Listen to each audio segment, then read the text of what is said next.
নমস্কার, সবাইকে স্বাগতম জানাচ্ছি। আজকে যে বিষয়টা নিয়ে কথা বলবো সেটা হচ্ছে মানসিক শান্তি কীভাবে পাবেন।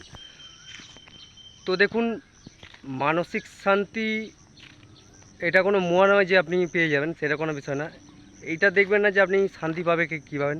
এটা দেখুন যে আপনার মনটা অশান্ত হয়ে আছে কী কী বিষয় নিয়ে, আপনার ইচ্ছা কী আছে সেটাকে পূরণ না করার ফলেই হচ্ছে মন অশান্ত হওয়ার। সেই ইচ্ছাটাকে জানুন। যে ইচ্ছাটা আপনি যখন জানতে পারবেন তখন চেষ্টা করুন যে এটা কি আপনার বাস্তবিক ইচ্ছা নাকি এটা আপনার বাইরে থেকে আপনার ভেতরে এসছে ইচ্ছাটা। অনেক সময় কী হয়, পুরো একটা মার্কেটিং দুনিয়া আছে যেটা আপনার মধ্যে ইনপুট করা হয়েছে বা সমাজের দ্বারা, নিজের পরিবারের দ্বারা সেটা ইনপুট করা হয়েছে।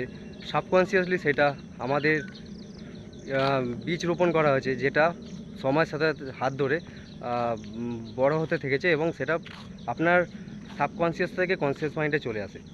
তো সেই ইচ্ছা পূরণের করার দায়িত্ব আমরা ঘোড়ার মতন, গাধার মতন খাটতে থাকি। আর যখন ইচ্ছাটা পূরণ হয় না, তখন আমরা জীবনের ডিপ্রেশন, অ্যাংজাইটি, অশান্তি চলে আসে।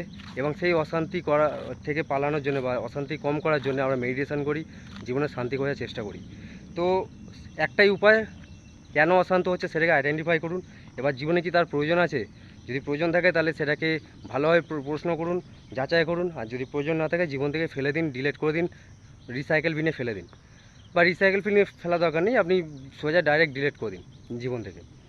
তো এই হচ্ছে বিষয়, কী নিয়ে মন অশান্ত আছে সেটাকে আইডেন্টিফাই করুন এবং সেটাকে সলভ করার চেষ্টা করুন। অন্য কেউ করবে না, আপনাকে নিজেকেই করতে হবে। সাজেশান নিতে পারেন অন্য কারোর কাছ থেকে, কিন্তু আলটিমেটলি পথে চলতে হবে নিজেকেই। তো আজকে ভিডিওটা এটুকুনি। যদি কোনো প্রশ্ন থাকে তো নিচে কমেন্ট করে জানাবেন। সবাই ভালো থাকবেন, সুস্থ থাকবেন। ধন্যবাদ।